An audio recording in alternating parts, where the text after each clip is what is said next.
بسم اللہ الرحمن الرحیم، ایاک نعبد و ایاک نستعین۔ آپ دیکھ رہے ہیں یوٹیوب چینل، میں ہوں حسن ریاض، اور ابھی تک آپ نے اگر میرا یوٹیوب چینل اور فیس بک پیج سبسکرائب یا فالو نہیں کیا تو اس کو لازمی فالو اور سبسکرائب کر لیں تاکہ تازہ اپڈیٹس آپ تک پہنچتی رہے۔ ناظرین، آج سپریم کورٹ کے اندر فوجی ٹرائلز، فوجی عدالتوں کے حوالے سے کیس کی سنوائی کی گئی۔ اس میں آئینی بینچ نے اس کیس کی سماعت کی۔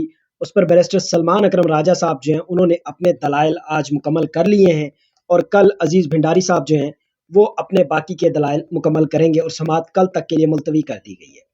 مگر آج کے جو دلائل تھے جس میں سلمان اکرم راجہ نے اپنے دلائل دیے، اس میں بڑے بڑے انٹرنیشنل بین الاقوامی معاملات کو بھی اٹھایا گیا، اور ان معاملات کی روشنی میں جسٹس تمام بینچ کے ساتھ ان کا مکالمہ بھی ہوا۔ اس کے علاوہ عمران خان صاحب کی آج ملاقات ہوئی ہے ان کی فیملی کے ساتھ۔ سلمان اکرم راجہ بھی آج ملاقات کرنے کے لیے گئے تھے، وکلا بھی گئے تھے، مگر ان کو بھی آج ملاقات نہیں کرنے دی گئی۔ البتہ عمران خان صاحب کی جو بہنیں ہیں ان کی ملاقات ہو چکی ہے۔ علیمہ خانم نے میڈیا سے گفتگو کر کے تمام تفصیلات سے بھی باقاعدہ آگاہ کیا۔ میں بھی اس میں تھوڑا سا تفصیل کے ساتھ آپ کو بتا دیتا ہوں۔ اس کے علاوہ ریاض کے اندر بین الاقوامی طور پر روس اور یوکرین کے مابین جو جنگ چل رہی ہے پچھلے 2.5-3 سالوں سے، اس کو ختم کرنے کے لیے امریکہ کی جو ٹرمپ انتظامیہ ہے وہ پوری طرح سے سرگرم ہے، اور پہلا مذاکرات کا جو دور ہے وہ سٹارٹ ہو گیا ہے ریاض کے اندر۔ اور ٹرمپ انتظامیہ یہ کہہ رہی ہے کہ ہم نے یہ چیک کرنا ہے کہ آیا کہ روس مذاکرات کے لیے سنجیدہ ہے یا نہیں ہے، وہ مذاکرات کی طرف جانا چاہتا ہے یا نہیں۔ تاہم یوکرین کو ان مذاکرات میں مدعو نہیں کیا گیا۔ چین نے اس پر مطالبہ کیا ہے کہ اچھا اور بہتر تو یہی ہوتا کہ تمام فریقین کو بلایا جاتا اور تمام کو سنا جاتا اور پھر جنگ بندی کی طرف جانے کی کوشش کی جاتی۔ یوکرین کے جو صدر ہیں زیلنسکی صاحب، وہ اس وقت ترکی میں مقیم ہیں اور آج کل ترکی میں ہیں، اور ہو سکتا ہے شاید ان کو بھی ریاض کے اندر بلا لیا جائے یا ان کے وفود کی بھی شامل کر لیا جائے۔ سلمان اکرم راجہ نے بین الاقوامی معاملات میں انہوں نے بات کی کہ یورپی یونین میں جو فیصلے ہوئے انسانی حقوق کی خلاف ورزی کے خلاف، ان کو تمام تر معاملات کو اقوام متحدہ میں بھیجا جاتا ہے، اور پھر اقوام متحدہ جو ہے وہ اس پر اپنی رپورٹ بھی جاری کرتی ہے۔ سلمان اکرم راجہ نے باقاعدہ بین الاقوامی سطح کے معاملات کو بھی اٹھایا، پاکستان کے آرٹیکل 10 کو بھی اٹھایا، اور اس کے ساتھ ساتھ بھارت میں بھی جو انسانی حقوق کا جو رائٹ دیا گیا ہے عدالتوں کے اندر سویلینز کو فوجی ٹرائل سے بچنے کے لیے، اس پر بھی انہوں نے روشنی ڈالی۔ تاہم اس پر مزید سماعت جو ہے وہ کل تک ملتوی ہو گئی ہے۔ عزیز بھنڈاری صاحب جو وکیل ہیں وہ اپنی دلائل مکمل کریں گے۔ اس کے علاوہ عمران خان صاحب نے آج یہ کہا ہے کہ جی جو مرضی پریشر ڈال لیں، میں کسی قسم کی کوئی ڈیل نہیں کرنے والا۔ اس پر عمران خان صاحب کی جو بہن علیمہ خانم ہے ان کا کہنا تھا کہ عمران خان کی صحت خراب ہونے کی کوئی صداقت نہیں ہے۔ ان سے فیملی ملاقات ہوئی ہے، وہ ماشاءاللہ بالکل ٹھیک اور صحت مند اور تندرست ہیں۔ تاہم عمران خان صاحب کا جو سیل ہے وہ سیل کیا گیا ہے، اور عمران خان صاحب کو بالکل محدود کیا گیا ہے۔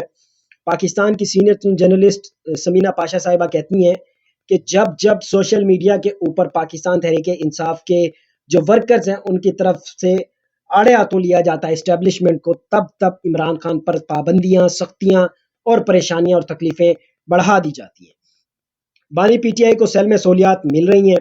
بانی پی ٹی آئی نے واضح کیا کہ آپ جو مرضی پریشر ڈال لیں، ڈیل نہیں کروں گا۔ علیمہ خانم نے کہا کہ انہیں عمران خان نے بتایا بشرا بی بی کو قید تنہائی میں رکھا گیا، ان کی بشرا بی بی سے بھی ملاقات نہیں کرائی گئی، اور اس میں عمران خان صاحب نے یہ بھی کہا ہے کہ بشرا بی بی سے ملاقات نہ کروانے کا مقصد یہ ہے کہ بشرا بی بی کو کسی طرح وہ انہیں پریشر میں ڈالیں اور پھر عمران خان صاحب تھوڑا ٹوٹے اور کسی قسم کی کوئی ڈیل کی طرف جانے کی کوشش ہو۔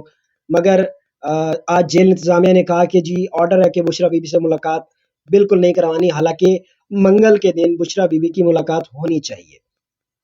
علیمہ خانم نے کہا کہ جیل سے 2 کلومیٹر پہلے ہماری گاڑی روکی گئی، وکلا کو روکا گیا، سلمان اکرم راجہ اور ایڈوکیٹ جنرل کے پی کو بھی روکا گیا، ہمیں بھی 50 منٹ روکا گیا، پھر اجازت ملی تو ہمیں اڈیالہ آنے دیا گیا۔ ان کا کہنا تھا کہ جیل رولز اور کورٹ آرڈر کی یہاں کوئی صداقت، کوئی وقت، کچھ بھی نہیں ہے۔ کوئی بانی پی ٹی آئی کو نہیں ملنے، کوئی بانی پی ٹی آئی کو نہیں مل رہا، تو ایسی خبریں ان کی میڈیا فیکٹری سے کہاں سے نکل رہی ہیں؟ مجھ سے منسوب اسکرین شاٹ فیک ہیں، یہ خود بنا رہے ہیں۔ آپ نے میرا فون سے اگر یہ چیزیں نکالی ہیں تو لائیں عدالت میں پیش کریں۔ اس کے علاوہ مریم نواز صاحبہ جو ہیں وہ کافی ایکٹیو رہتی ہیں، جب سے وزیر اعلیٰ بنی ہیں وہ سرخیوں میں ہیں مکمل طور پر، کبھی کیا کبھی کیا کبھی کیا۔ تو آج انہوں نے ایک بات کی ہے جس میں انہوں نے کہا جی اڈیالہ جیل سے خطوط آ رہے ہیں، اور ان خطوط میں عمران خان صاحب منت ترلا اور کچھ اس طرح کا کر رہے ہیں کہ جی مجھے باہر نکالو۔ سر آپ گورنمنٹ میں ہیں، مریم نواز صاحبہ اس وقت گورنمنٹ میں ہیں، اور اسٹیبلشمنٹ یہ on and on straight forward یہ کہہ رہی ہے کہ ان کو کسی قسم کے کوئی خطوط نہیں مل رہے، آپ کہہ رہی ہیں خطوط مل رہے ہیں۔ تو پہلے اس چیز کو سارٹ آؤٹ کر لیں کہ خطوط آخر گئے کس کے پاس ہیں، اور کس نے ان خطوط کو پڑھا ہے، کون ہے جو ان خطوط پہ جواب دے سکتا ہے، اور کون ہے جو یہ کہہ رہا ہے کہ یہ خطوط آئے بھی نہیں ہیں اور یہ خطوط ہم تک پہنچے بھی نہیں ہیں، مس پلیس ہو گئے ہیں، لاسٹ ہو گئے ہیں، پتہ نہیں کیا ہو گیا ہے۔ بٹ عمران خان صاحب کی طرف سے تینوں خطوط پاکستان کے پاورفل ترین آدمی جناب chief of army staff Asim Munir صاحب کو لکھے گئے تھے، اس پر عاصم منیر صاحب نے خود ہی کہہ دیا ہے کہ ان کو کسی قسم کے کوئی خطوط نہیں ملے۔ سلمان اکرم راجہ صاحب کہتے ہیں کہ جی جیل حکام نے ہمارے ساتھ گیم کی ہے، ہمیں اندر بلا کر کہا کہ وقت ختم ہو گیا ہے، ہم 1 بجے کے یہاں آئے ہوئے ہیں لیکن ملاقات نہیں کرنے دی گئی۔